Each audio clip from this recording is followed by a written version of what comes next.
Muito bem, agora nós vamos falar sobre o lúpus. Deixa eu chamar a atenção do nosso público que está em casa. Olha só, nós temos duas imagens para mostrar aqui no monitor. Observe bem essa pele vermelha, né, com algumas manchas. Temos uma outra imagem também. E nos pés, né, nas unhas.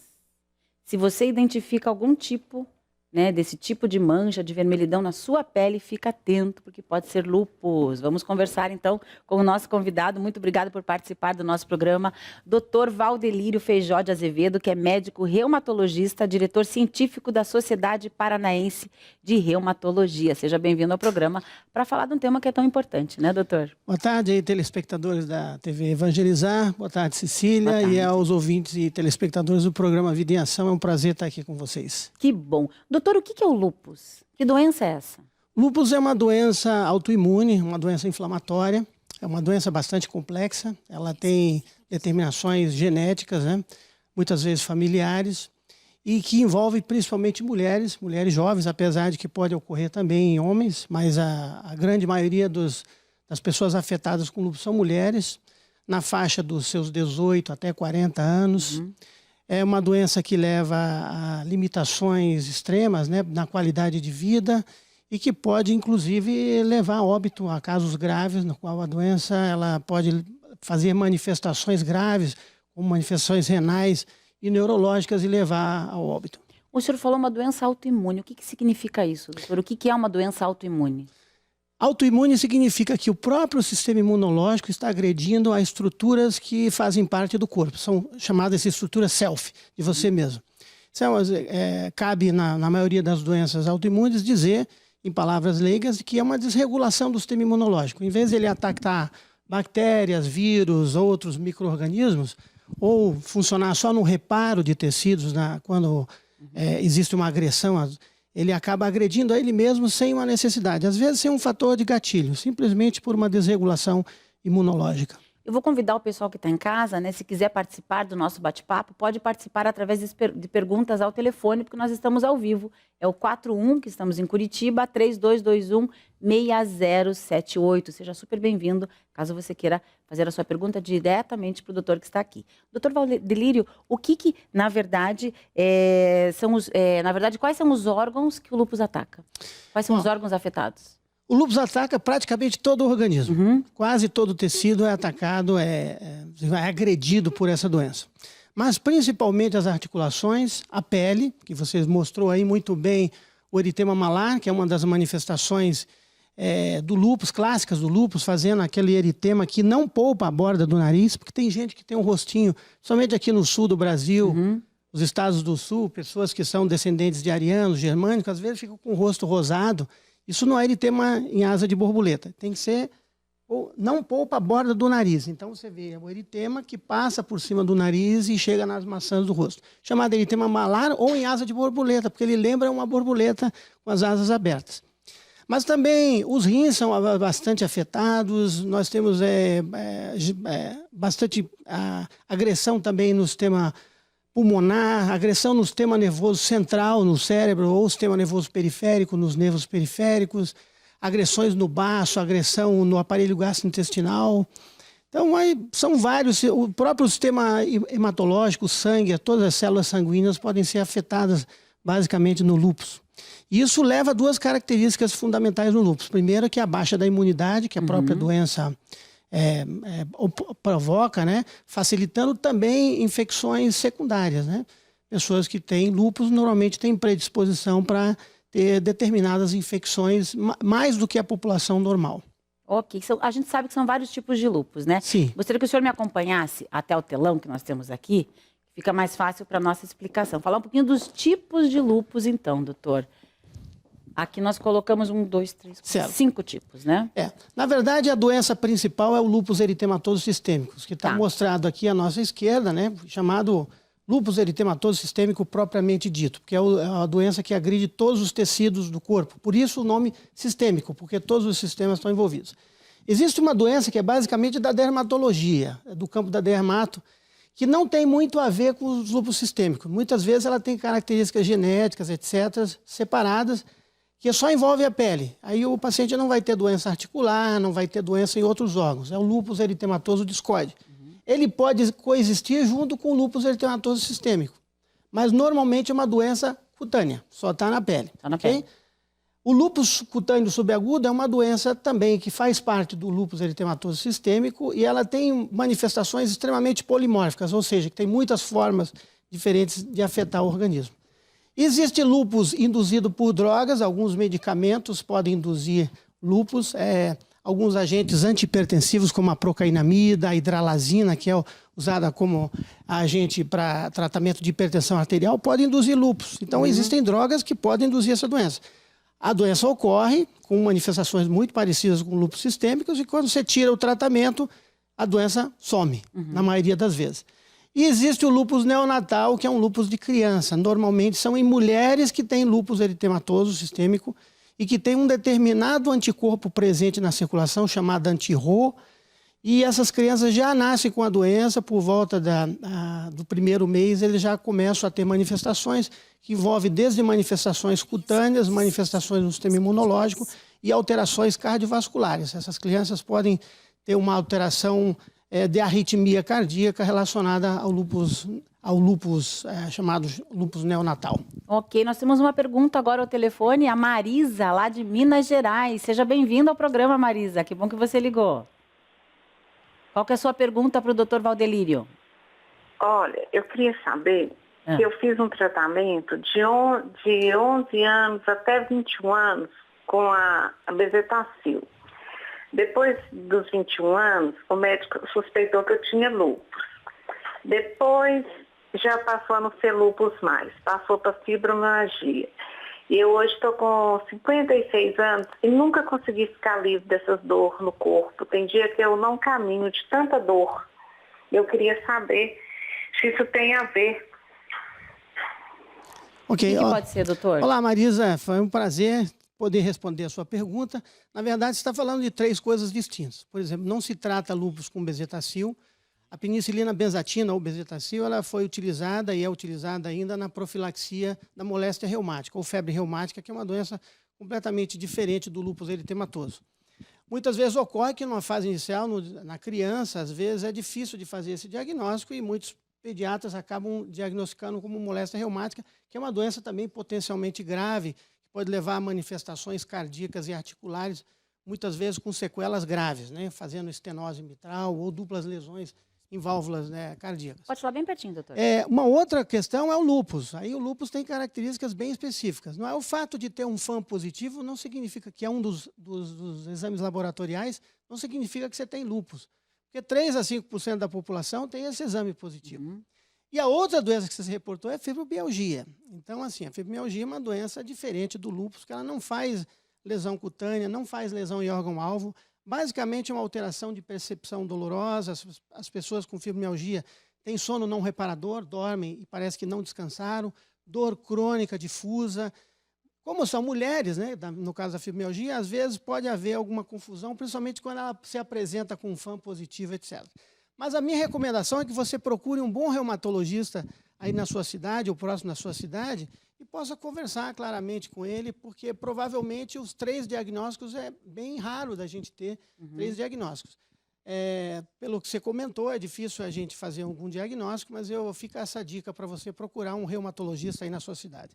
Para investigar direitinho o que pode ser, né? A gente ia para o intervalo, mas eu quero aproveitar esse bloco ainda para a gente mostrar os sintomas do lúpus. Quais são os sintomas, doutor? Aproveitando que nós temos uma tela aqui, o senhor explica para a gente. Olha, é muito interessante a imagem do Netter, né? O Atlas. O Netter foi um grande ilustrador na área médica. Então, mostrando aqui aquela erupção que a gente viu, que a Cecília mostrou muito bem no início do programa, que é o eritema em asa de borboleta. Essas lesões que a gente vê aqui são as lesões em áreas de borboleta, às vezes até se estendendo para a região frontal, aqui acima do supercílio. Vocês estão vendo? Uma característica importante aqui é a fotossensibilidade. Pessoas que têm lúpus, elas têm uma sensibilidade ao sol. E a doença piora quando elas tomam o sol. Daí a gente vai comentar um pouquinho isso depois. Quem tem lúpus tem que usar filtro solar 60 para cima. Mas aqui estão outros órgãos. Veja, o pulmão com derrame pleural. Então, existe uma membrana que reveste os pulmões, que essa membrana normalmente ela é virtual, e aí se coleciona líquido, porque faz uma inflamação nessa membrana, chamada serosite, ou nesse caso, fazendo aí um derrame pleural, né?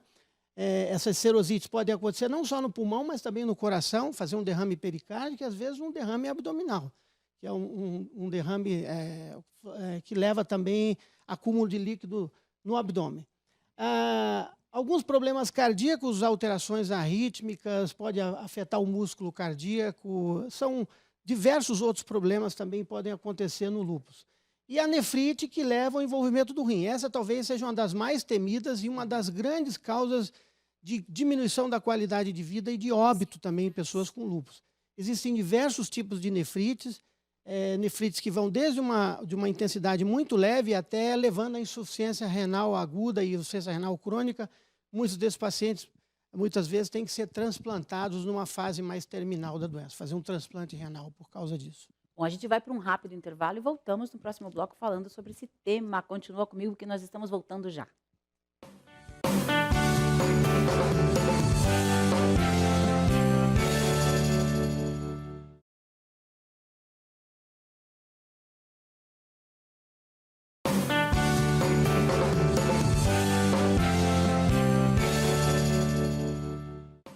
O programa Vida em Ação volta ao vivo para todo o Brasil, hoje falando sobre lúpus. Meu convidado, Dr. Valderílio Feijó de Azevedo, médico reumatologista, diretor científico da Sociedade Paranaense de Reumatologia. Quero agradecer todas as ligações, doutor, porque tem muita gente ligando. Agora nós vamos falar com a Maria de Deus, Filha de Deus, de Curitiba. Seja bem-vinda ao programa, Filha de Deus. Qual que é a sua pergunta? Alô? Alô? Oi. Qual que é a sua Alô? pergunta, Filha de Deus? Pode fazer para o doutor Valderílio. Tá com um pequeno delay, né? Alô? Não está na linha? Está na linha? Não está conseguindo falar? Temos a outra telespectadora, Jacha, e caiu a linha. Então tá bom, nós temos outra telespectadora esperando. Vamos tentar recuperar as ligações. Mas enquanto isso, né, doutor, vamos falando do tratamento. Isso. Para o lúpus, que é muito importante a gente saber. O lúpus tratamento tem cura? Não, o lúpus, infelizmente, nenhuma das doenças autoimunes, essas de desregulação, que tem causa genética, elas têm cura. Então é preciso deixar muito claro isso para o telespectador. Mas elas têm controle. É possível controlar e devolver a qualidade de vida desses pacientes. Isso é o mais importante, a mensagem. Ou seja, a gente diminuir a atividade da doença. Tá? Esse é o nosso objetivo, e levar a melhor qualidade de vida. Existem várias medidas, como uma das que eu comentei aqui, são o uso do filtro solar, a atividade física pode ser benéfica para pacientes com lúpus, sempre atividade moderada, né? Pacientes também existem as medidas farmacológicas, terapêuticas, que são remédios, são utilizados. Desde anti-inflamatórios, o uso de corticosteroides, que as pessoas não gostam muito, mas é um medicamento que auxilia bastante no controle da enfermidade. Existe um remédio chamado hidroxicloroquina ou cloroquina, que eram usados na malária, que hoje são utilizados no lúpus já há muitos anos. É um tratamento padrão para a maior parte dos pacientes com lúpus. Dificilmente alguém deixa de utilizar esse medicamento. E existem várias outras drogas. Aí nós podemos falar de dezenas de outros medicamentos que já foram testados, são utilizados dependendo da manifestação clínica, que vai depender da manifestação para o uso dessas moléculas específicas. E recentemente estão se produzindo moléculas chamadas anticorpos monoclonais, que são produtos biológicos, são medicamentos biológicos, para utilização no lúpus eritematoso sistêmicos. A primeira dessas moléculas aprovada no Brasil é o belimumab, que é um medicamento que é utilizado no tratamento de lúpus, principalmente para o controle de sintomas constitucionais, o lúpus cutâneo articular, e algumas manifestações até hematológicas podem ser utilizados aí o belimumab. Mas tem dezenas de outras moléculas que estão em curso. Nós mesmos temos um centro de pesquisa, temos lá aberto algumas pesquisas com lúpus. Aliás, quem quiser participar, principalmente moradores da região de Curitiba e região metropolitana. Temos o telefone na tela, né? Esse telefone, na verdade, não é o telefone ainda do centro de pesquisas, é do MED, né? O telefone é 3049-6504. Quem quiser participar pode ligar nesse número. Repete o telefone então, doutor? 3049-6504. Pode falar no centro de pesquisa, é um centro de pesquisa em doenças autoimunes, chamado Centro de Pesquisas EduMed. E ali nós temos em aberto 2 estudos, pelo menos agora já nesse momento, de pacientes portadores de lúpus eritematoso. Então, assim, o que vem para o futuro é muito promissor no tratamento dessa doença, né? As pesquisas são otimistas. As pesquisas então. são muito otimistas, porque há alguns anos atrás era muito difícil tratar e controlar lúpus. Mas, infelizmente, ainda nos tempos de hoje, pessoas jovens continuam falecendo por causa do lúpus eritematoso sistêmico. Ok. Nós vamos chamar o Marcelo de Curitiba, que está na linha, para ele não ficar esperando. Daqui a pouquinho a gente fala mais um pouquinho. Marcelo, seja bem-vindo ao programa. Qual que é a sua pergunta? Boa tarde, doutor. Boa tarde. Gostaria de saber se existe alguma perspectiva de cura para o lúpus? Marcelo, obrigado pela sua pergunta. De cura, ainda nós não temos essa perspectiva de cura da doença, mas assim, o que a gente pode atingir é remissão completa, ou seja, a doença ficar completamente inativa.